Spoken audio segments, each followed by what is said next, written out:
Welcome to another Dreams to Reality podcast, and also welcome to 2021. Probably not been the best start for most of us. However, today I've got a great episode with Hannah Wilson, co-founder of Diverse Educators. In this episode, we cover everything from resilience, recruitment as a head teacher, racism, making choices, does weakness really exist, saying the right thing, all of these different topics, you name it, we've got it covered. I do understand you're probably busy, so you may not have an opportunity to watch this whole video. If you don't, you can head over to Apple Podcasts or Spotify, download it and listen to it in the car, whilst you're walking. You can listen to it wherever you want to listen to it. The main thing is you check it out. So make sure you like, comment, subscribe, all that good stuff. And I will see you on the next episode. But check it out, enjoy it, and see you soon. Bye-bye. Hannah Wilson, aka Ethical Leader, how are you doing today? Hey Cam, I'm good, thank you. How are you? I'm not too bad. Let's jump straight into it, Hannah. How has lockdown been for you? Pretty good. Explain. I feel a bit guilty saying that because I left headship last year, and I've seen all of my friends who are heads or who are school leaders and teachers having a very stressful few months, and I've actually quite enjoyed it. Because I started my own business and went independent on May the 1st. I didn't plan to do that in the middle of lockdown. But actually it's given me lots of opportunities and time to do things differently and reframe. So, and also I left London a couple of years ago. So I'd relocated, I've changed jobs.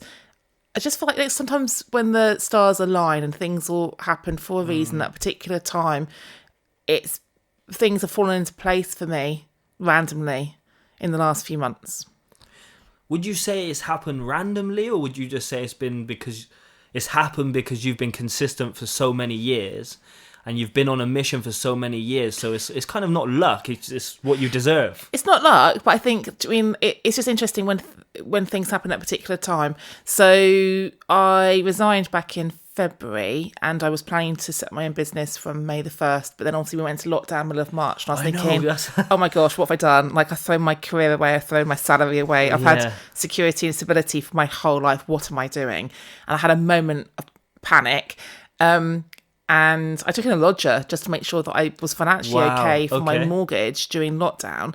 But then, I'm quite an agile person, I'm a resilient person, I pivoted quite quickly, and I think I really feel for people who were established and had to completely rethink their business and their delivery and their offer, whereas I started from the get-go doing things differently. Okay. So I had the opportunity in the lead-in time of 6 weeks to think creatively about, okay, I was going to do this, how does that now translate to this? And actually, I've loved working from home. I've worked 14, 16-hour days my whole life, and I've been leaving my house in the dark and come home in the dark. Yeah, I got you. And suddenly I'm in my new house and I'm working 9 till 5 office hours from home, no commute. It was a beautiful summer. A dream, yeah. My garden. So, I know it's been a very stressful time for a lot of people, and I'm a hugger.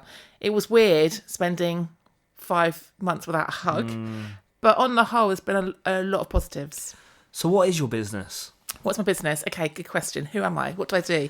So elevator pitch, please. Well, it's interesting when you leave teaching about how you then define yourself. So I'm a teacher by trade. I'm a qualified teacher, but I'm no longer teaching. So I don't feel it's right to then say, hi, I'm Hannah, I'm a teacher. So I am an educator. I'm in education, and I do a number of different things. So I coach, I facilitate, I train. I've got several different contracts where they might seem to an outsider's eye as all different things and random things, but they all feed into and out each other. So, for example, I do a lot of coaching for different programs, primarily for women, but not just women in education. I do a lot of work around diversity, equity and inclusion, primarily in education, but being asked to do some stuff outside of education. And one of my regular income streams is I work for Whole Ed 2 days a week, but I bring the diversity and equity and inclusion work and coaching work into that space. Okay. And then I'm doing some work for Leeds Beckett Uni. Well, I'm writing a new master's for them.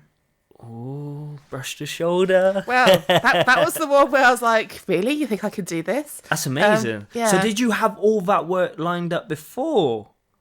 It all came to me.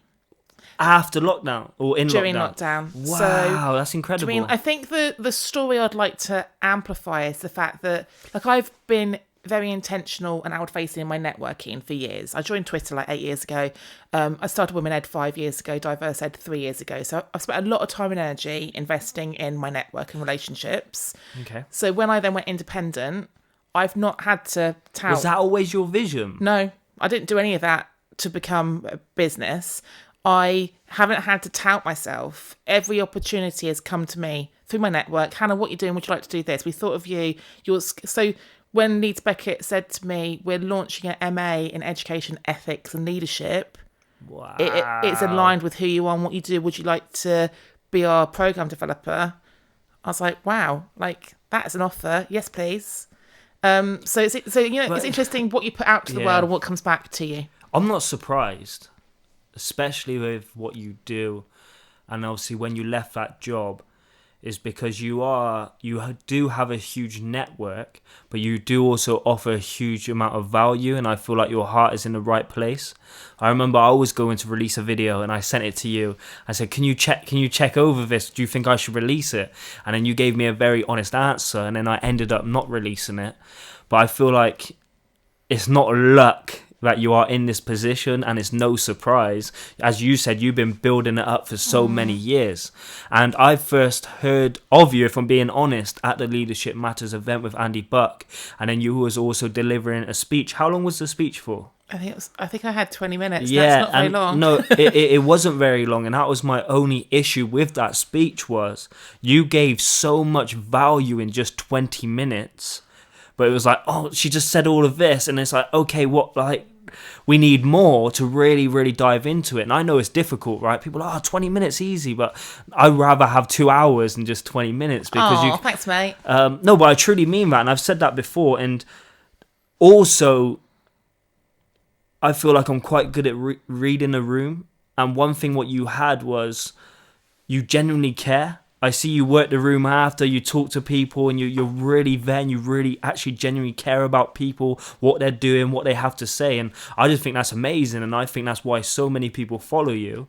And I think I just think it's amazing. I just want to say that. Thank you. Well, I think I joined Twitter because I was looking for that network of people who reflected what I thought about education. I was working with great people, but I wasn't necessarily in a space or an environment where I was wholly aligned or being wholly authentic in what I imagined education could be. And then Twitter opened this whole new world to me. And then I started blogging, and that opened a whole new world to me. Then we started Women Ed, and that was like another Alice Wonderland hole that we called down. Why did blogging open up a whole different world for you? Because for me, like, the issue with Twitter is, I think, what is it now, 150 characters? Like, you can get, it's sound bites. You can't really properly articulate your thinking on Twitter. And I'm an English teacher, and I've always wanted to be a writer. And Staff Room used to be this blogging site where for teachers, but you could only blog in 500 words. Okay. And it was a great safe space to find your voice and begin to blog. But like, you had as much enrichment from the dialogue and the comments underneath as you did from the actual blogging. And then when Staff Room shut down, I had got the writing bug, so that's when I then set up my own blog. And this is 2 blogs ago, so that was the Hopeful Head Teacher blog, because I just got the job. I wasn't ahead yet, and it was me almost beginning to reflectively frame my intentions for headship. And to do the reading, to do the writing, to do the processing. And then I blogged my whole journey as a startup head of 2 schools, because there's not a lot of narrative out there about being a founding head teacher. Wasn't back then anyway. And every single choice we were making, there's so much to take for granted when you go into an established school. So I wanted to capture that. I didn't, like, it still feels like it's something that happened to someone different. Like, it was a crazy couple of years. Yeah. So that's then led me into using writing as a way to connect with people, because I think, like, in a longer piece of writing, you can go a lot deeper, and that's where the resonance then comes from when you read someone else's blog or they read your blog, and they get a deeper sense of who you are and what you believe in and what you care about. So how long have you been teaching for? This is my 19th year. 19th year. And where are you originally from? So I'm Devon, but I went to uni in Kent. Okay. So I guess teaching in London was a lot different to being raised in Devon, right?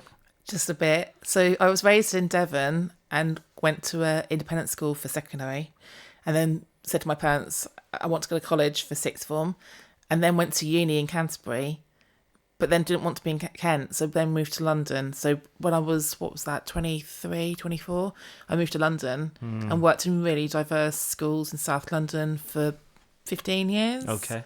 Loved it. Absolutely loved it. Amazing. So what does ethical leader mean? Why the handle? Yeah, why the handle? How did that come about? And that's quite a big statement. Isn't it just? Which is amazing, by the way, because I feel like if you're going to say something, say it with your bloody chest. Well, Hannah Wilson's quite a common name, and every variation of Hannah Wilson as a handle was gone. So like some people just have their name on Twitter. How lovely. There wasn't any variation of my name that I could have. So I used to, my friend's nickname for me when I was at uni was Miss Wilsey. So my first Twitter handle was Miss Wilsey, but people then thought I was called Hannah Wilsey, which got a bit confusing. So when I started my blog, The Hopeful HT, I had a handle, The Hopeful HT, for 3 years. Okay. And then when I resigned from headship, I thought, well, I can't now have a handle that is The Hopeful HT. And I did brainstorm, what am I going to call myself? Because also I wanted a handle that would stay, but a handle that was me the leader rather than me the leader in education. So I was thinking about what's the essence of what I believe in. Yeah. And I looked it was values-led leadership I was looking at, but ultimately the bigger umbrella is the ethical piece. And I was really surprised. What does ethical mean? Well, I was surprised the handle hadn't been taken. Sometimes the handles you want are gone, and I just thought that was a handle that I was surprised was available. For me, it's about how do your core values and your morals and your ethical code of practice drive you? And I think it is. So I've got the Twitter handle and the blogging site, and my thing is, I think it's what we need in the system. And I'm not saying that other people aren't ethical, but I'm saying that that's what I want to lead with. I want to lead with the fact that I think we need more ethics in society. We need more ethics in education, and I do get a bit of grief. So when I don't think I ever did anything wrong on Twitter, but sometimes people say, well, that's not a very ethical thing to say, is it? I said that today, didn't we? Messing about. Or when you're when you're calling someone out, you're challenging someone. Yeah, I got you. And you get the nitpickers well, Hannah, I don't think that was very ethical. I was like, well. Is it more? It's more about, I think, self-awareness as well. I think just because you call yourself or your handle is ethical leader, you're not trying to say that you're perfect. Not at all. It's about creating that kind of space where we can all throw ideas into a hat and try and figure it out. That's really important, Cam, and actually do it in an ethical way. Okay, so it's not about being right and being wrong. It's about how you broach that issue. And one of the things we're building into this MA that's really exciting, so it's a course where you've got the modules of the 3 specialisms, but then there's going to be a synthesis unit where you look at a moral dilemma in your current practice. Okay. So it could be about exclusions, it could be about diversity, it could be about gender pay gap, whatever you want to pick as a current moral dilemma that's facing you as a teacher or leader in the education system, and then we're going to unpack it through the different lenses. Yeah. And I've spoken to some really interesting CEOs and head teachers about this course, and they're all super excited about this opportunity. So is it a master's course? So it's a master's course. So how would you be able to get onto that course? So it's at the moment it's going through validation, and it will go to market, and it's going to launch next September. Do you have to be a teacher to be a part of it? No. So this is a good question. Let me just finish the model number Sorry. first. That's fine. So we were all talking about the fact that the complexity of ethics is there's never just one answer. Okay. And what your ethics are and what my ethics are different. And it doesn't mean that you're right and I'm wrong, or I'm right and you're wrong. It's about how we can grapple with a complex idea and come out with what is right for the stakeholders, ultimately. And the key stakeholder group in education is children. And are we always making ethical decisions about children? Or is it about the MAP, the LEA, the SLT, the governors? And I think, and if you looked at the same problem 5 or 6 ways, you come out with different answers. And it makes me think of when I was back at school myself, I think it was an RE. We used to do those kind of moral dilemmas. You used to do balloon debates. There's 5 places in the balloon, and there's 10 people, who gets priority? And you have to argue about who's more important. Or the ones where, like, there's one kidney and there's 10 people on the list, who should get the kidney? Yeah. And, like, that philosophy for children, that kind of inquiry you go through, that to me is, I think, something, because education is so frenetic and so intense and so busy, and there's not a lot of time for reflection, and quite a lot of stuff happens in siloed activity. It's that, like, how actually do you carve out this time in a school, in the system? Like, I think the DfE is a very good example of this. Putting stuff out on Friday night before Bank Holiday weekend, so SLTs don't have time to meet and talk about it. So going back to who can do the course, that was something, I don't know for sure what the answer to this is because it's going through the external scrutiny, but I was really adamant it couldn't just be for educational leaders who have got the title, got the contract, and who are currently serving. Because a lot of teacher leaders actually are working in charities, are working for themselves, doing amazing things because they believe in it, because it's ethical and it's moral. Just because they're not working in a school doesn't diminish or devalue what they're doing, like yourself. Yeah. So if you wanted to do this MA, then there would be an access pathway for a wider, more diverse group of people. That's amazing to know. So I think that's really important that it's more inclusive in that way. You said that, and I agreed as well, that there's no right or wrong. It's about putting all ideas into a hat. With ethics, is there a right and wrong sometimes?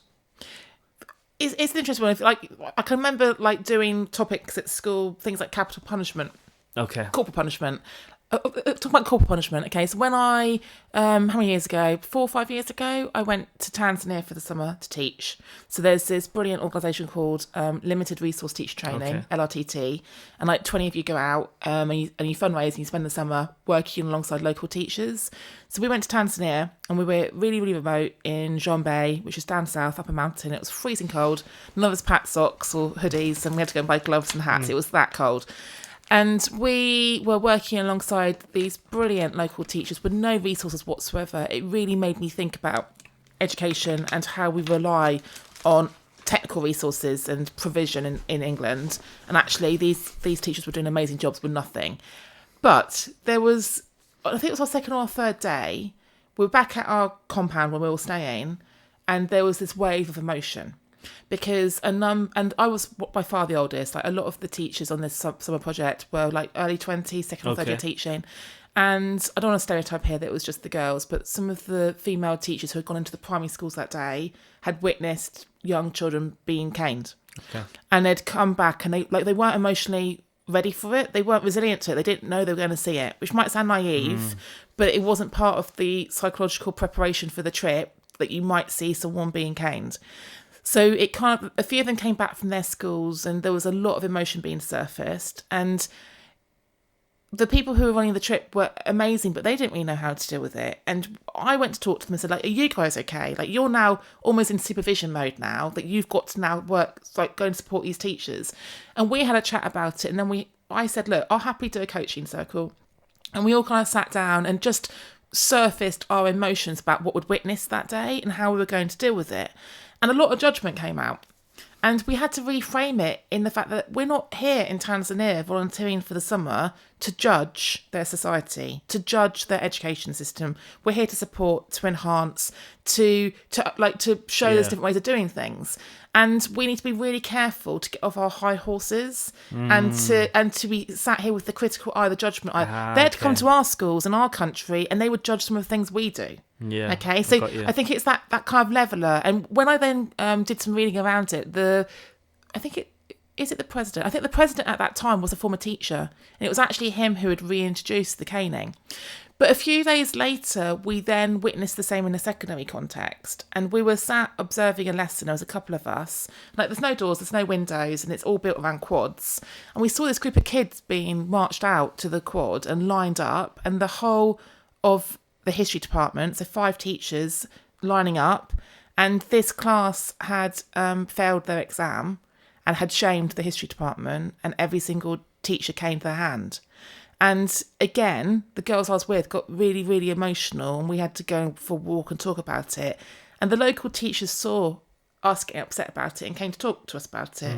And that was a fascinating conversation because they were laughing at us. They were laughing at us that these white teachers were unresilient and that we thought that those children were being damaged by the caning. And it opened up a really interesting conversation about where we were all coming from. Okay. So I guess that's what I mean about ethics.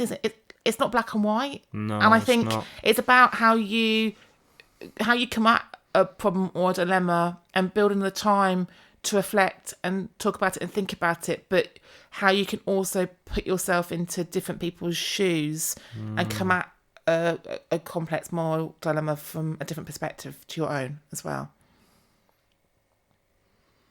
It creates a lot of self-awareness, though, to have such an open mind. Because I'm not just talking in education, I'm talking about in general. So many people have such a closed mind when they think they know it all. And they think, this is how it is, this is how it should be. So I think even just having that understanding of what you have, I bet sometimes even sharing that to somebody who's got a very closed mind it's difficult. It is difficult. And if I just unpack awareness, because I'm soon to be qualified as a resilient leadership coach, and awareness is one of our elements. So in our speak, we have the 4 elements, and there's 3 facets for each. And one of the elements is awareness. And awareness is such an important part of leadership, but such an important part of being a resilient leader. And it's a triangulation in our awareness space about awareness of self, awareness of others, and awareness of environment. Okay. And actually, that's 3 ways to look at things, and to be acutely aware of you and your triggers and your drivers. And I've had some interesting conversations with my parents recently about where my social justice vein comes from. Like, I'm a straight white girl from Devon. I went to a private school. Like, what was I exposed to in my childhood, in my upbringing, that has manifested itself into what I care about in my adulthood? I'm quite fascinated by that. And we went on a walk on the beach a few weeks ago, and I was like, at what point in my childhood did I start reading something or doing something that tipped me? And I think then the self-awareness becomes our awareness of how we interact with and impact other people. And I think a lot of people either lack the self-awareness or the social peer awareness, or both. And then the environmental piece gets forgotten quite a lot. So would you say you had quite a nice upbringing then, saying you went to private school, and so you would say that, yeah? So my question is, we're looking at you, but could we also look at your parents, and actually they did something pretty great, that you was raised and you're not, I don't want to use the word like a brat, but for me, my daughter, she gets everything, and my biggest worry is actually she's so grateful for everything, but at the same time, my biggest worry is I don't want her to become a brat. Parenting's an interesting one, okay? So my, and I have thought about this a lot, actually. My mum and dad got married at 18 and 21 and had me at 20.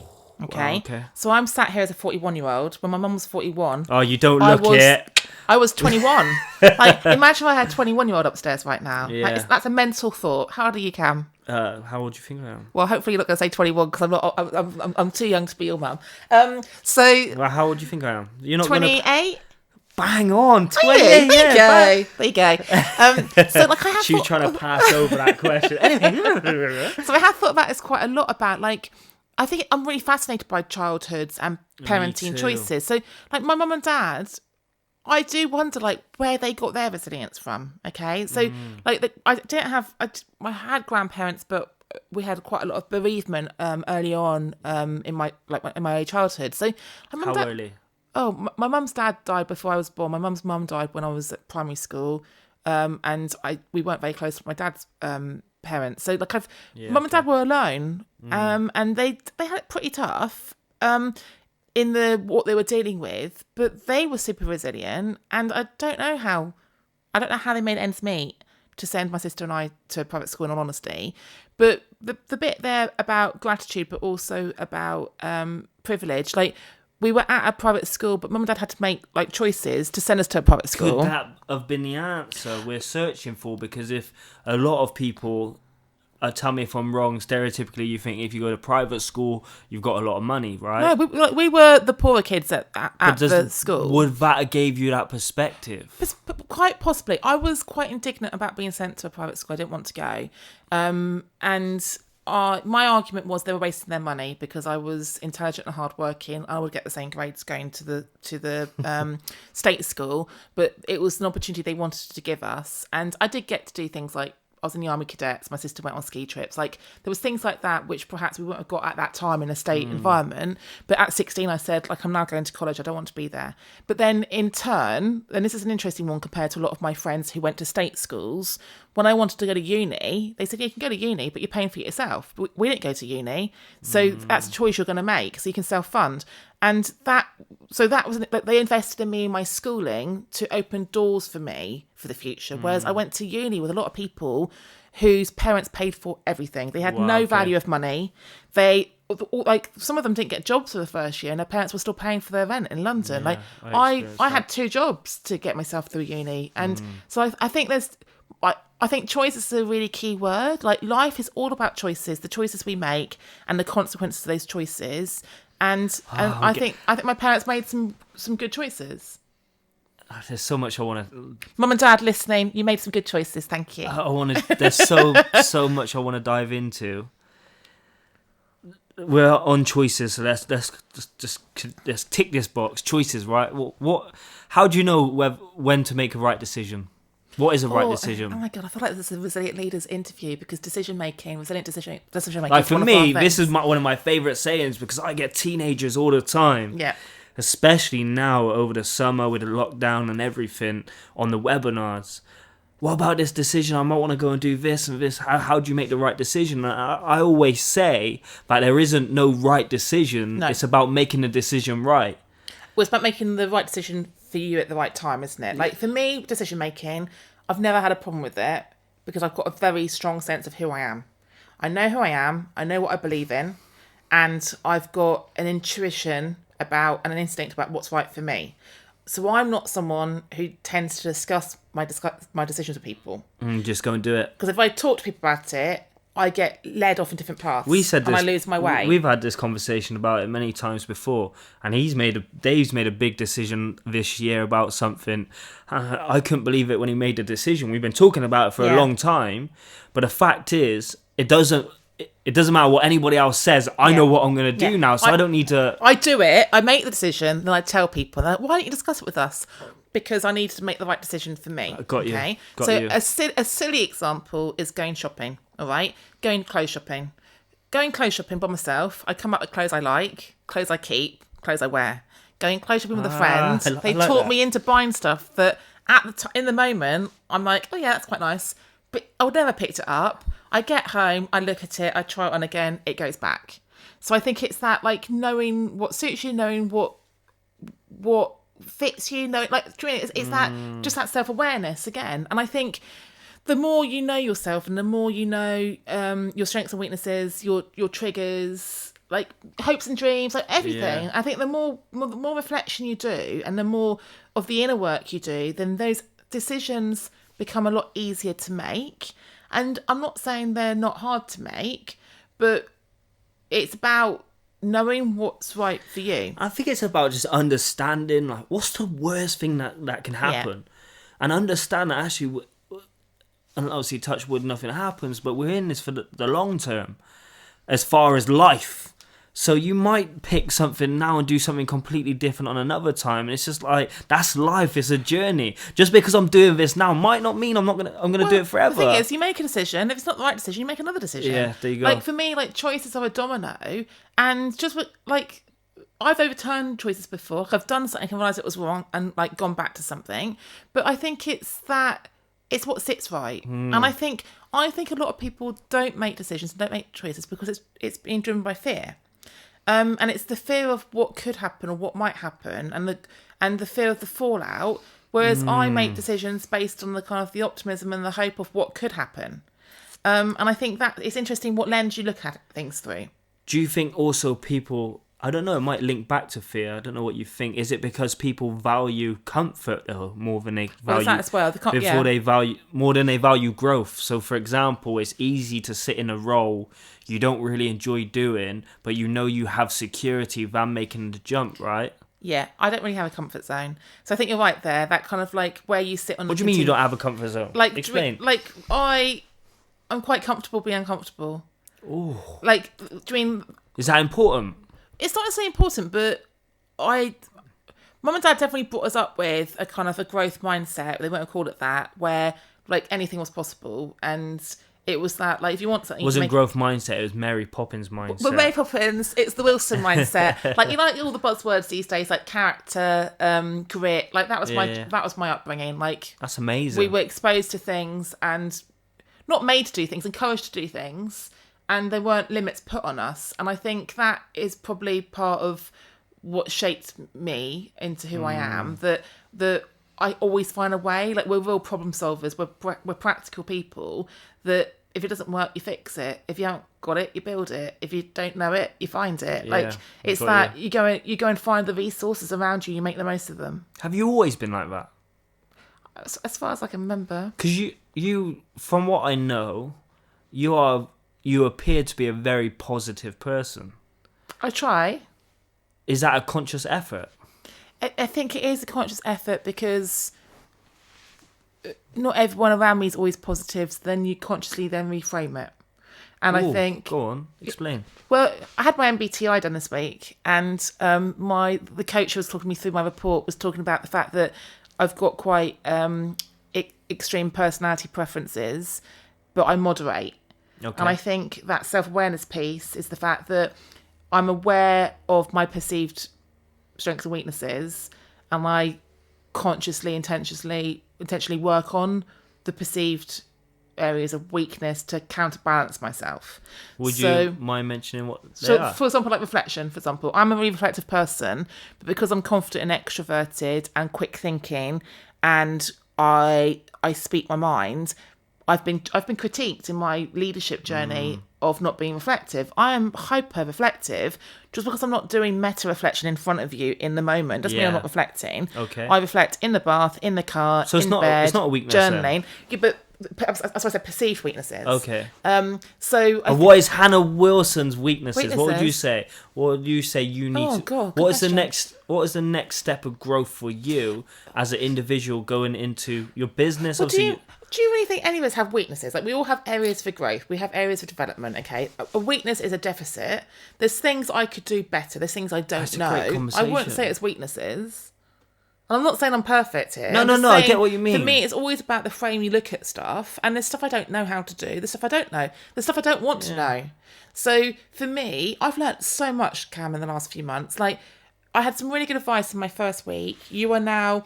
a business person doing education, not an educator doing business, and you need to make decisions accordingly. That was Diana Osagi, who I love, and I had to reframe how I do things, because teachers generally don't have to like do money, negotiate money. Like, there's things that, like, I've had to find an accountant, like all those things that I haven't had to have. But actually, it's interesting. My mum, my dad, my sister, my brother-in-law, my aunt are all self-employed. So actually, I was the anomaly in our family, that I was the one with the security and the stability. They all get my world, and they can now help. But they didn't necessarily. They've been to a school, but they didn't necessarily know what I was doing all the time before. So do I have weaknesses? A perceived weakness would be that perhaps I'm a bit too candid sometimes, a bit too direct. I like honesty. Really though? I think everything. I like this conversation around weaknesses. Though. I do like where you're going there. There's things I'm not good at, and there's things I can be better at. But are they things I want to be good at? Like, do you mean like? I'm in that position now, especially with my business. I'm at a point where everything's growing and we're getting more schools on board, and the program we deliver is world class, if I do say so myself. But I will not be able to deliver at that high level if I continue going the way I'm going. So I'm going to have to get somebody in the office to do the things I don't want to do. And that's the thing, is actually I'm not good at it because I don't enjoy it. Yeah. So now it's about actually taking that risk maybe, or taking that step to do it. And I just think, do you know what? I don't need to be good at my books. It's not about Delegate. Delegating. It's about you knowing what you're good at and what you enjoy and what brings you joy and what fulfills your purpose, and then identifying your gaps and finding the people to do them. So, like, I've built a team around me where I've got a brilliant guy who's done my website. I could have done my website. That would take me hours. It would have caused me a lot of headaches. Yeah, there you go. I've got someone who's done my branding. I've got someone who does my admin when I've got too much admin to do. I've got an accountant. So, like, I've had to think about... If you need a videographer, we got Gadget Line over here. Well, I've earned enough money for Dave to come and work with me. I know where he is. So, like, for me, it's thinking about that. And, like, when I was a start-at-home teacher, I knew what I could bring to the table and to the team. And I intentionally built a team around me of people who complimented me. And I think that's where some leaders get it wrong, that they recruit in the mirror of themselves, because that's safe. And that's a comfort zone, that you recruit people who you understand. I was, as a head, I was challenged. Like, my deputy head challenged me all the time. Great. That's amazing. I grew loads. So it's amazing that you created that environment where he or she felt comfortable to do that. We had a very open, transparent that comes relationship. From that's amazing. What about rejection, especially climbing up through the ladder of leadership within education, or even applying for different headships in different schools? I don't want to know names, but have you ever experienced a bit of rejection before, or gone for jobs and you've not got it and stuff like that? Internal promotion. I went for assistant head 3 times. After the second time, I resigned on principle that I hadn't got it. Went for an external job, and then my head talked me into staying anyway, and then I became assistant head there. So that I had to fight for that, but that was a very patriarchal school, and I was the only female going for those roles. Okay, got you. Next 2 jobs I got first time. Then I got tapped on the shoulder by someone who was a deputy head out of area, who said, "Are you thinking about headship yet?" And I wasn't really, but he said, "I think you'd be perfect for our school. Like, please come and apply to be head at our school." I would have gone for it, this is him, but I've already got a headship, and I didn't know my head was going to retire. Okay. So I went for that headship a bit prematurely, and it was fascinating, Cam. It was 8 of us at interview, 7 guys and me. Wow. Run by 2 bearded white men, who in the opening introduction made a comment. What did you say? Bearded white men. They had white beards. But Cam, it was like, "Hello everyone, welcome to the process. We've done very well to get here. Hannah, you're the only girl." And I was like, "What? I'm a 35-year-old woman at this point, 36-year-old woman, who's here for a headship interview, and you're calling me a girl? Wow. What?" So that was my first interview. And I got through to the second day, but I didn't get through to the third day. You don't have a beard. I didn't have a beard. I did, well, in all honesty, I don't want to be too rude on camera, but I did say to I was staying at a hotel, and the hotel owner was one of the parents from the school, and he was like hovering around the bar waiting for me to get the phone call to say whether I was through to the next day. Oh, okay. And he kept saying to me, like, "How do you think you did? How do you think you did?" And at one point he said to me, "I don't need to get your hopes up, love. I don't think you're going to get it." Oh, wow. And I said, "It's all right, John. I don't think I'm going to get it either." And he said, "I think you're probably what they need, but I don't think they're quite ready for you." Wow. And that was a parent. And then the phone rang, like, had it got through? And he went, "Are you upset?" I went, "No, I'm just quite happy that I got the interview and I got through to day 2. Again, do you feel like you've experienced many barriers being a female? A couple, but again, if I'm going to check my privilege, I'm 6'1". Like, I'm a woman. I'm 5'6.5". But as a tall woman, I have had it easier. Do you mean? So you think height makes a difference? Big time. Is that what you're saying? Big time. Nobody ever talks to him about this. Cam, in secondary schools, I've worked in a lot of boys' schools. I've worked in a lot of tough boys' schools with predominantly like male-heavy leadership teams. And I'm tall, I'm confident, and I'm loud. Okay, so I can hold my own. Self-awareness physically in those spaces. And when I became head a year, we were female-heavy, but we were tall women. When I became a coordinator, so like it was a mixture of curriculum, pastoral. Everyone was 6 foot tall. it was 7 blokes and me, and I could hold my own in that space. It was a big school, big secondary school, a loud school. People do not talk about height. I've got a lot of female friends who are like 5'1" and a size 8. Do you know how hard you have to work in a secondary school when no one can see you and no one can hear you? I can stand up and the class goes quiet. I can walk down the corridor and the kids can all see me coming. So there's definitely something about physical stature.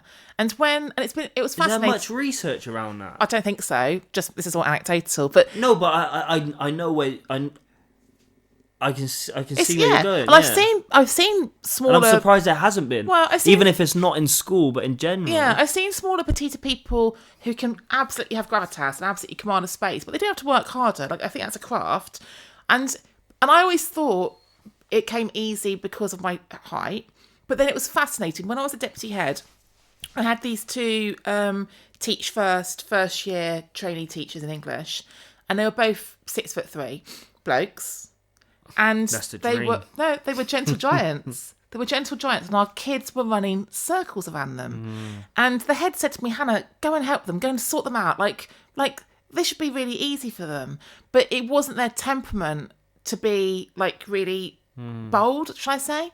So I've always run training on physical presence as a teacher, where I've taught people to be more self-aware.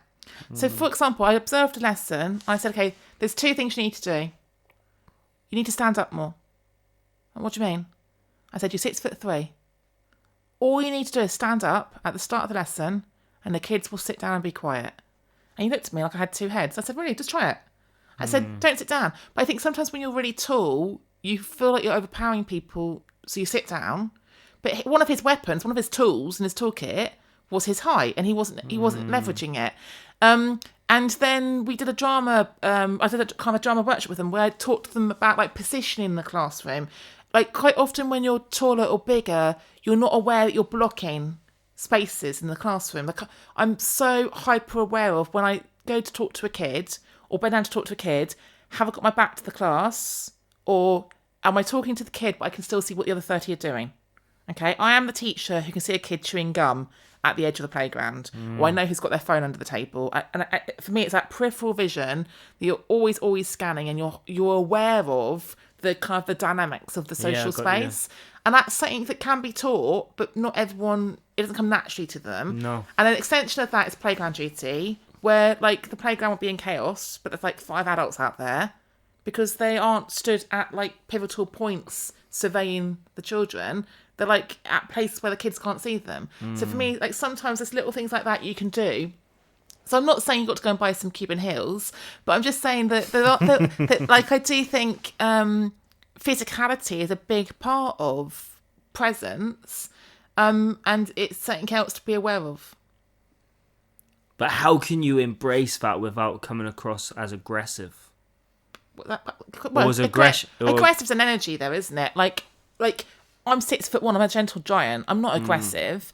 It's how you can leverage your voice, your body.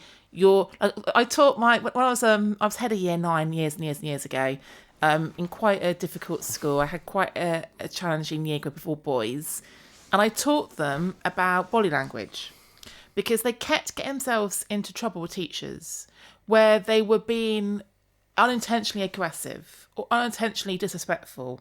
Okay. And like they would get upset, like they were getting shouted at and getting detentions and stuff, and they'd come to me like, miss, and I'd say, okay, tell me what you said and tell me how you said it and show me how you stood when you said it. And I would help them just adjust it. So then I taught them it so well that they knew me so well that if I was in a bad mood or tired or hormonal, they'd go, Miss is in a bad mood, she's got her hands on her hips, and they'd all sit down and be quiet. If they saw that I was super energised and super chilled, they might push it and have a little bit more banter at the start of the lesson. So, like, it's that, I think there's But is there not also, like, a bit of a cultural understanding as well? So, for example, Alana Gay spoke about it just for, say, Black Caribbean students, just because they're being loud doesn't mean aggressive, right? Yeah. So is it about also as teachers, as senior leaders, also having that awareness is actually, do you know what, because they are because the students are talking in a certain way or they're being loud doesn't actually mean they're being... Yeah. Can I speak to that? Because I was actually in a Twitter thread like a couple of days ago about this. So someone tagged me in. There was a black female... Is that annoying sometimes when you're tagged in? No. You're like, oh, I've got... No. Like, here we go. Here's my night to Twitter. No, this was fab because I get tagged into threads I might have missed otherwise. And it was a black female doctor, doesn't work in education, but whose child is in education. And she did this long thread about the microaggressions her teenage child had experienced at school. Okay.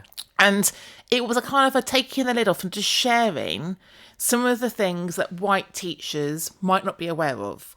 And I read the whole thread, and it all manifested in this parent-teacher meeting where, and one of the commentators put a comment on, well, that's white tears, where this conversation about a black boy's behaviour in school came more about the white teacher. And what the mum was challenging and trying to explain about her son, who was neurodiverse and black and a boy, became more about the teacher's feelings of that situation. And I read it all, and it was just it was a very objective thread, but it was one of those really eye-opening threads where each thing individually might seem petty, but when you read the whole thread, like, this kid's been through quite a lot, and it's just really misunderstood. And I commented on it. My similar example in the UK would be what I saw a lot of when I was a leader in schools. And what I saw, Cam, was tall white men standing in corridors, shouting in the faces of tall black boys. Okay? And I'm not saying these kids were perfect. They weren't perfect. But they were kids who were slightly unruly, slightly disrespectful, needed boundaries. But it became this testosterone off. Okay? And you'd see the white male leader raising voice, raising energy, and the black lad would drop his eyes to the ground. Okay? And that would then antagonise the male teacher who'd be saying, look at me when I'm talking to you, boy. I'm talking to you. You are disrespecting me. And I'm observing this as I come up the stairs. And I'm saying, actually, he's showing you respect. Yeah. In a lot of cultures, it is respectful to drop your eyes to your elder. Yeah, because the way I would perceive it is and from my background, as if, say, especially with my friends and stuff, if he continued to look at the teacher, it's eyeballing. It's game time in a way. Yeah. So it makes me think of, like, those. That means okay, he's bring listening. Bring it on. Yeah. So look at, like, the HSBC adverts where you have, like, when you go to the airport, they have the kind of the same action in 4 cultures. And like, I lived with a Chinese guy in my first year at uni, and I know that, like, belching after you eat food in China is a compliment to the chef. Oh, really? Whereas if you belch after your food, your mum would give you a clip around the ear if you do that in your family home. And I think that cultural lens through which we look at stuff, we forget about. It is interesting. I remember working at a university, just a simple job, over the summer. My manager was an Italian guy. Amazing guy, but he's so touchy. And he's like, oh, why is he always touching me? And he's like, when he's explaining something, he's like, right here. But it's like, that's his part of his culture. And it's just about having that awareness and having that understanding. But what you've said could be deemed as controversial, right? Or it could, like, it has been, or how do you say it with so much authority? I know it's true, and I believe everything, and I agree with everything you're saying, but with the world where we live in, everybody wants to pick fault at something, right? But now you are here saying, this is an issue, these things happen, this is what we can do, certain things, right? Are you scared of saying the wrong thing? No, I'm not scared of saying the wrong thing, because if I said the wrong thing and someone corrected me on it, I'd apologise. Okay. And I think Has that happened? Yeah, definitely. Like, I think, like, I've navigated my way from gender equality to diversity and equity. Okay? Because when Women Ed started, it was all about... What does diversity and equity mean? So gender equality was all about women's issues in education and leadership, okay? And that's a safe space for me. I'm a woman. I'm in education. I'm a leader. I know what I'm talking about. And then... You're not, are you? Well, when I first met Alana and Buki, who I know you've interviewed both of them. So Alana came to our first conferences, and we had a group within a group, because we had a group of black women at Women Ed who were asking to have conversations about intersectionality, about their racial identity and their gender. Okay. And I can remember at our second on conference in Reading, it was one of the workshops and no one came. So there were like 5 people. So we talked about what to do, and I said, okay, rather than doing it in this space where the door's shut, let's go and do it in the breakout space, because people might then overhear and come and join us. And lo and behold, I think we grew to like 10 or 12. And this was before BayMed started, and we actually talked about like why does no one care? Why has no one come to talk about racial equality and the intersection between being a woman and a black woman, and the double whammy of the barriers you have to navigate. Yeah. So for me, and that was 4 years ago, I have listened to those conversations for quite a while now, and I've learnt by listening, and I've learnt by asking questions. Alana's a mate who, if I had a problem, I could ring her or text her and say... She's amazing. And for me, it's about, like, listening first, reading, processing, asking questions. If you say something wrong, being someone can say, Hannah, I don't think you meant that, or that could be taken out of context, and either someone tweeting me or DMing me or message me that, and then me reframing it, and knowing better for next time. But if I've upset someone inadvertently, apologising.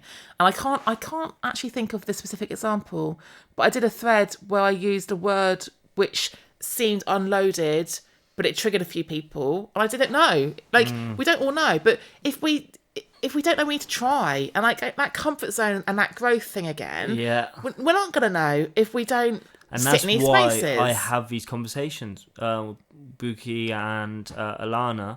Well, for Alana, the whole conversation was around racism and the educational system and stuff. And it was just a really nice conversation. And I'm not afraid, whether it's because of my upbringing, my friends, whatever, I'm not afraid to have those conversations. Well, you're learning, aren't you? I'm also it's not wisdom. afraid. I'm not afraid to be wrong, because for me, I've been aware of it and I've seen it growing up. I don't want to keep going into it, but being the only white kid in my friend group, I've seen it, but I've never been able to explain it. Yeah. And that's why I'm trying to be in a position now where I can explain it, I can explain how I feel, and I can communicate exactly what I know, what I've seen, but also understand that I also don't know it all. Yeah. And despite my unique perspective, I still don't know what it's like. And we'll never know it all. Exactly. Because we're white. And Exactly. it's not our lived experience. We can empathise, we can understand. That hurts a lot of white people's feelings. And it's just... No, I know. It's not right, but that's what... Come on, white people. Let me ask you a question. Why is that, though? Why is it when someone says Black Lives Matter? No, all lives matter. Because... Why? What is that the privilege we're seeing right in front of us? Is it... Because a lot of white people don't get it, Cam. But why? Because they haven't been exposed to it, or they haven't listened, or they haven't delved into it, or they've chosen to ignore it, okay? So let me answer the diversity and equity bit first. So gender equality to diversity and equity...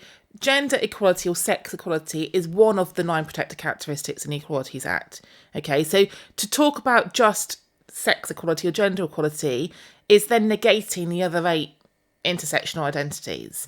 And this became really, really high profile for me when I became a head teacher of a school with a deputy head teacher, Benny, who I co-founded Diverse Ed with. Yes, Benny. Who said to me one day, like, Han, I can't keep going to events every Saturday. I can't go to one event because I'm Asian, and one event because I'm a woman, and one event because I'm bi, and another event because I'm disabled. Like, that's crazy. Can't we do one event where we bring it all together into one conversation? And that's why we set up Diverse Educators. So diversity is about the kind of the holistic umbrella where all of those different identities are celebrated and belong. And inclusion is about it being a welcome space rather than a hostile space, and about everyone being seen and visible and heard and celebrated. And there not being a hierarchy that, like, my race isn't more important than my gender. Okay, so I think, and sometimes people have to choose, like, which part of my labels am I going to lead with today? So I think going back to the kind of the white fallout, I think, I always think, okay, when there's a fallout or there's a behavioural explosion or whatever it is, it says more about you than it does about me, all right? That if I am doing or saying something that's upsetting you, I put myself into your shoes, like, what have you been through that's making you feel like that or behave like that? And I think when you have people who become defensive about all lives matter, it reveals a bit of ignorance that they're not aware of the history of what a lot of black people have been through. And that might be because they've been in a very sheltered bubble. And like, that's where I'm an anomaly, because I was in that white bubble. Okay. I went to a school where everyone was white. I think I can remember there being one black girl a couple of years above me. I can remember in our town, there was one black family and one Asian family. Okay. Devon's a very, very white space. And I said to mum and dad when we were on this walk recently, like, when did I become like racially aware? And they said it was when we went on holiday to Kenya when I was 16. And that might make me sound like a spoilt brat that we went to Kenya. But my mum would say to me, the Kenya holiday was cheaper than going to Spain that autumn. Wow, okay. So we went to Mombasa for 2 weeks, and we went out for dinner one night, apparently. I can't remember this. I was like 14, 15. And something happened in the street where there was a local man who had been beaten up, and he was in a bit of a mess, and he was basically dying at the side of the street, and I could not get my head around it. And I'm telling you the story through my mum's words, and she said, like, you didn't, like, I'm a talker, like, you just went quiet for hours. You just could not get your head around that was okay, that people weren't looking after him, they weren't feeding him, they weren't taking him in. And I think that might have been one of those pivotal moments which made me realise perhaps how privileged I was without articulating it. And I think the equity bit's important, because we bang on about equality quite a lot, but actually, equality is not enough. Okay, equity is about the next level of equality. Equality is you and I getting the same opportunities, but if we come from different starting points, the same opportunities isn't good enough. Okay, so equity is about thinking about the different places we come from, the different experiences we come from, and what gaps are there that some people have that other people don't have. So although from a gender equality point of view, yes, I'm a woman, yes, it's been glass ceilings, I'm very aware of my privilege that I'm a white woman. I'm not a black woman, I'm not a bi woman, I'm not a disabled woman, because people with those intersectional identities would have had double or triple the kind of the barriers to work through that I've had. Okay. I'm just going to have to stop him and go to the toilet a minute. Sorry, guys. I just quick toilet break. Honesty. Right. Anyway, let's. I'm aware we've been talking for a little while. What as white people can we be doing? What is people in not just education but in England, in our positions? What could I personally do, or what should we be doing, or moving? What progress can we make? I think there's lots of things we can be doing. I think we need to open our eyes and open our ears and become more aware, because I do think there's a lot of denial. And then once you see it and you hear it, you can't then ignore it and you can't deny it anymore. And then it's the what we're going to do about it. And for me, it's then like the reading, deepening our understanding and our knowledge about what's happened and why it's happened and why is it still happening. And then it's about being more informed to then actually listen and ask questions. And I think we do too much of the talking, not enough of the listening. Got you. And I think we need to become better listeners, where we are listening without bias, without prejudice, without wanting to jump back and say, but, however. All lives matter. Yeah, and actually just like truly listening and accepting that this is a reality in our country. Because when it all kicked off in early June with George Floyd's murder, there was a lot of, well, this is happening in the States, this isn't happening in the UK. It's like, it is happening in the UK. It is. And the kind of the repercussions of what's happening in the States is gonna hit the UK, and it was a matter of time. And I wrote to a few educational publications and said, can I write a piece? Well, no, it's stateside news, Hannah. It's like, it's not, it's global news. It's global news. And lo and behold, it was a matter of time before it just manifested and cascaded over here. So I think it's that. And I think it's about everyone taking collective responsibility. Because I do think sometimes humans, if it's an issue that doesn't affect you, you don't care about it. That's what I was going to ask you, though. So it's playing devil's advocate. You're saying about learning more, understanding more, which is great. And for us, it's the world we live in. What if you work in a school in Devon with one black child or in the year group, and that's it. What, with no phone, no computer, no internet, no books? What do you mean? Come on. No, but sorry to be sarcastic, but there's no excuse. Yeah. Okay, that's what I'm trying to say there is to you. So much information for those people, because that is there. the level of, at the same time, not schools as necessarily, but that's where the arrogance. It doesn't bother me. Yeah, I don't see it. Does it even exist? So I don't want this to become a kind of a sales pitch or a self promotion, but this is why we've created the Diverse Educators website. Okay, so on September the 1st, our new website went live. And what you just said to me absolutely resonates, okay? Because there's also a Twitter bubble where people who are on Twitter are informed because people share willingly on Twitter. There's blogs, there's tweets, there's chats, there's things you get involved in. So we've got 10% of the teaching population in the UK is on Twitter, but not all of them are following these kind of conversations. But there is no excuse because the information is there. However, I have said that hypothetically, what if you were an older white woman in the Shires, in a primary school, in a faith primary school, not on Twitter, not knowing where to access this kind of source of information and network. And that's why we set up the Diverse Educators website, which went live recently, to signpost out to the people doing the work. Okay, I'm privileged to have an amazing network that I've worked very hard to build. And if you said to me, do you know someone who works in this space? If I don't know, I know someone who does know. And I've basically put all my contacts into that website.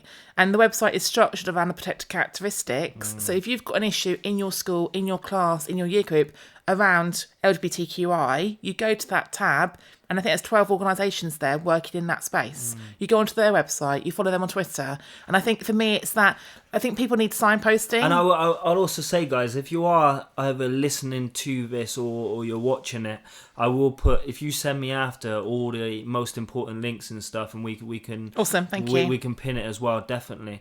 What was the coaching course you're doing? So I'm soon to be qualified as a Resilient Leaders Coach. Is that accredited? It's an accredited coaching program. It's basically a tool. It's a platform that you then put into your coaching toolkit. So it's not saying this is how you now coach. It's this amazing platform where it gives you a self-assessment and a peer assessment, and you've got a strength engine, a challenge engine, and a feedback engine, and then there's an algorithm which creates a series of activities for you to work through. And it's very intentional, and it's all framed around these 4 elements and these 12 facets, and awareness is one of them, where in that baseline self-assessment it identifies where your strengths and your areas of development are, and then you can intentionally work at it. Okay, amazing. I want to talk about resilience, right? Because the other day, once again, we're talking a lot about Twitter, but I seen somebody even knock the word resilience and say that it's not a good word to use, and I couldn't really understand the angle they was going. What does resilience mean to you? And is it a bad word? Why do people say it's a bad word? I know that's the thing when I go. The more I learn, Hannah, the more I realise I don't know. But then I get frustrated by that fact that as an English teacher, okay.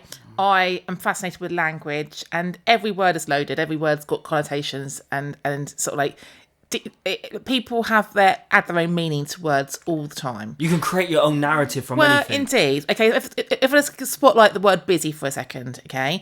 I come from a family where we're all busy all the time. I have a very busy life. But the word busy has now got negative connotations. So if you said to me, how's work, Hannah? It's busy. Oh, no. Are you okay? Yeah, I got you. No, actually, I've got loads of clients. I'm feeling really productive, really purposeful. I'm only working 9 till 5. It's all good, thanks.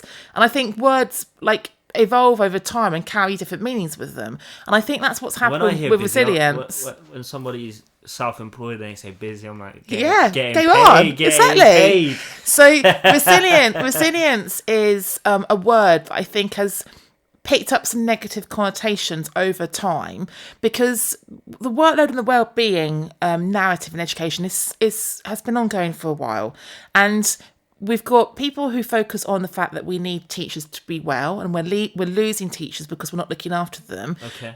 But you can't not talk about well-being without talking about workload. And we've got a workload issue in education.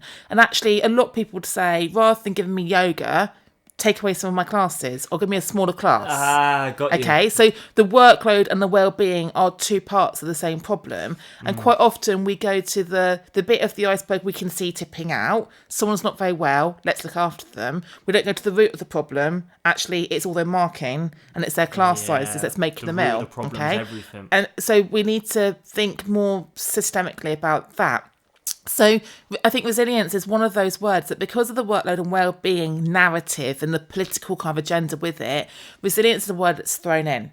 That perhaps if teachers were more resilient, they would be more well and they'd be able to cope with workload. Perhaps if black teachers were more resilient, they'd be able to put up with some of the racism in schools. Like, there's always an argument that actually, like, you're lacking in resilience and this is why this is happening to you. Okay, and the whole premise of this coaching program about resilience leadership is about knowing yourself at your best to then feel yourself when you're in crisis or chaos.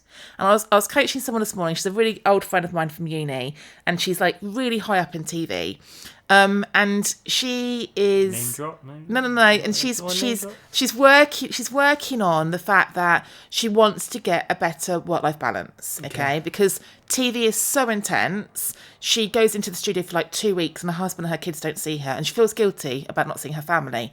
But then she goes and spends time with her family. She feels guilty that her team needs her, and she's constantly oscillating between feeling guilty between different people.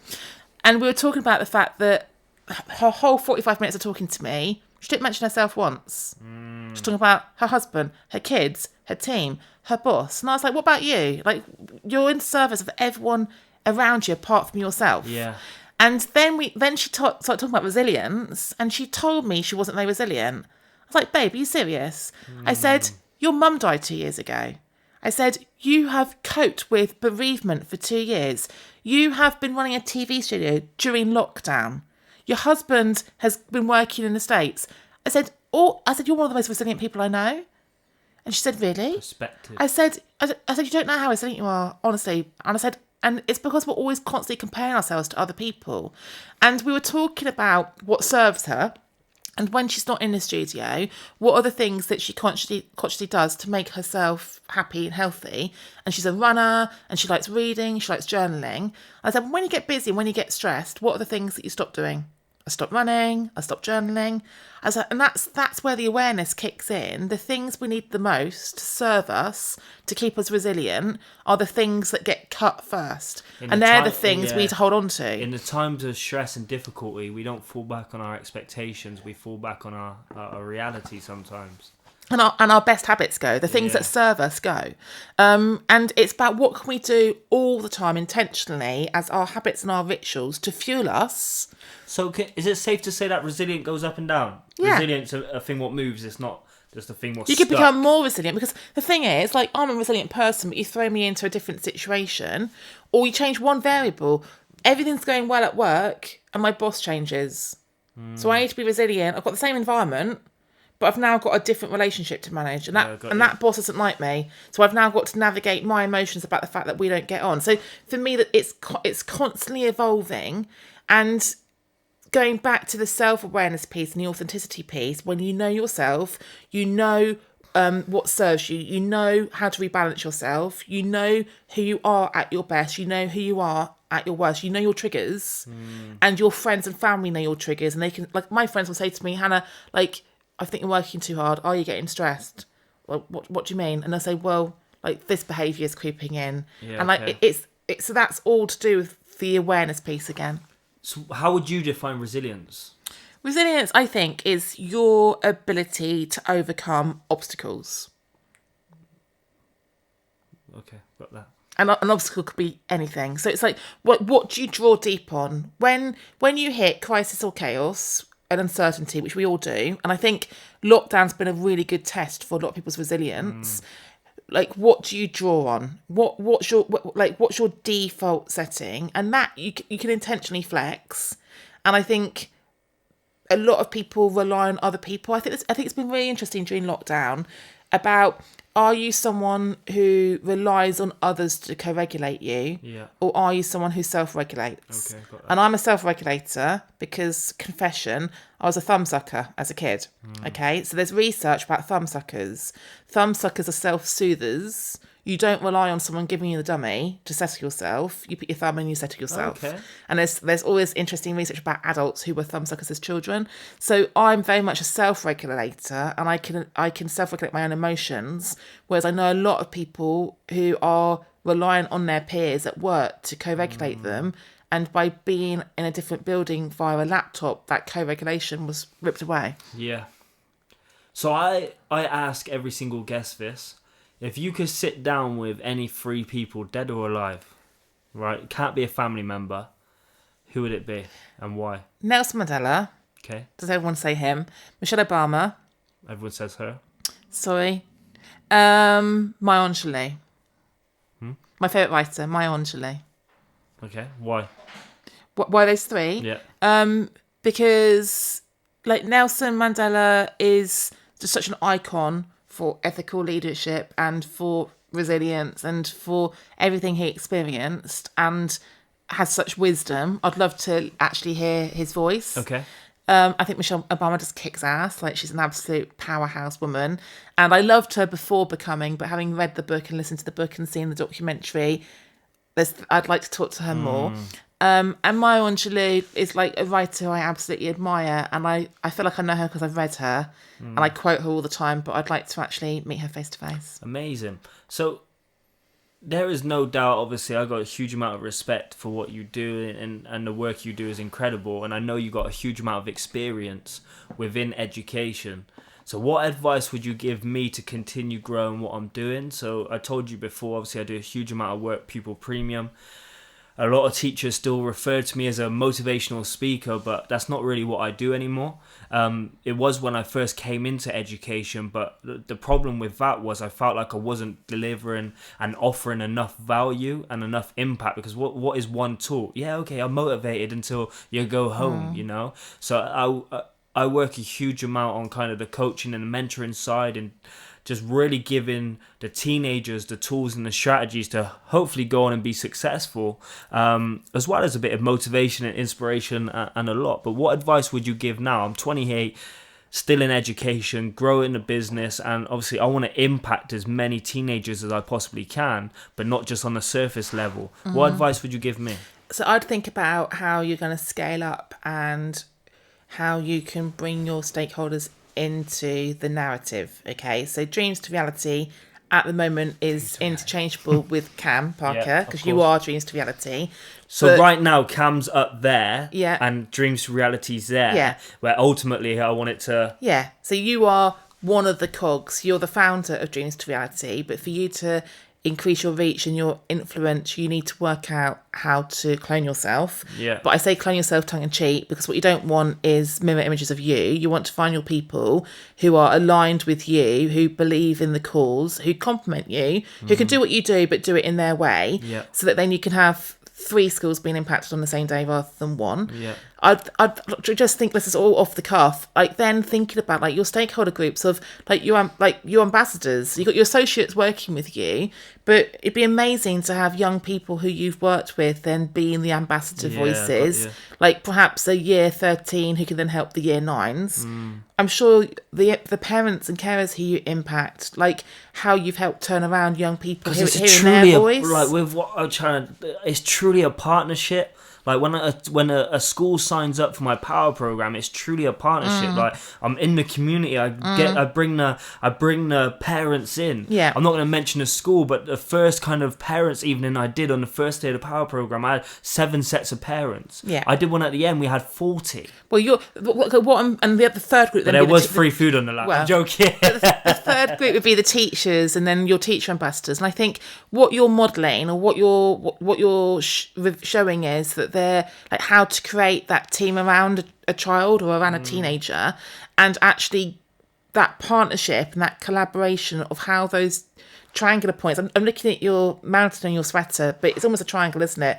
Child's in the middle, teacher, parent, carers, and peers, and how can they all feed into looking after that young person. So I think it's thinking about, you're in this triangle, but you want that triangle to be bigger, and how do you scale up to maximize your impact? I like what you said about peers, actually, because I actually call it the accountability loop. Yeah, so I talk about critical friendship or accountability partners, but actually, particularly, I don't want to stereotype here, but I've worked in a lot of boys' schools, and depending on what friendship group you're in, if you're in a friendship group where it's called to be academic, then you'll do your homework together. Yeah. But if you're in a friendship group where it's not, the peer pressure not to lean into academics. So actually the accountability partnership there of you both subscribing to something and agreeing to something, which is what kids do on the sports field all the time. Like you have your sports team coach, you're on a team, you are only as strong as every member of that team. You're almost bringing that kind of metaphorically to this about, like, you're not in this alone. Who's on your team and how are you going to work with your team so that you can perform to your best to make that dream a reality? There you go. Hey. What about also like knowledge, before we wrap this up, what about like knowledge and growing and building what I know? So obviously I said earlier about I'm a coach, and you said, okay, what qualifications do you have? I'm like, I actually do. ILM, but at the same time, what should I continuously trying to learn, grow, and develop my knowledge, essentially? I think it's this, Cam. I think you are open to different ways of thinking and doing things, and by meeting people, you ask them questions. And I think it's then how you follow up the conversations and then go and read something or watch something or do something as a result of talking to people. And then, like, you're coaching the young people, but are you being coached? Because actually then how are you growing yourself within it? And then you're modelling then the impact that, like, how powerful for you to say to the young people, well, my coach and I are working on this with me because I'm not a finished article. So I've got a coach, but not in education. Yeah, but that's fine. It doesn't have to be education. But for you to share, I know you share your story and your narrative, but talking about how that's impacted you and how that then becomes a level for them. That's amazing. Anyway, I normally ask people to say, where can we find you? But the truth is I put all the links and everything below. So if you do want to find out anything more about what Hannah is doing, any of her blogs, and you are very active and very busy, which is amazing. And to be honest, it's inspiring because I believe that consistency wins. And the fact that you remain consistent, I don't know if that has anything to do with resilience. It says a lot about you and your character. But at the same time, I just want to say from the bottom of my heart, thank you for taking the time for doing this. Did you enjoy it? Was it okay? My absolute pleasure. Thank you for coming up to South Oxford to see me. Oxford. Thank you for bringing Dave, the cameraman. It's lovely to see you both. And no, the time has gone very quickly. It's been great chatting to you. So thank you very much for having me. Thank you. There you go, guys. Please, please, please do like, comment, and share. And remember, you can either have excuses or you can have results, but you cannot have both.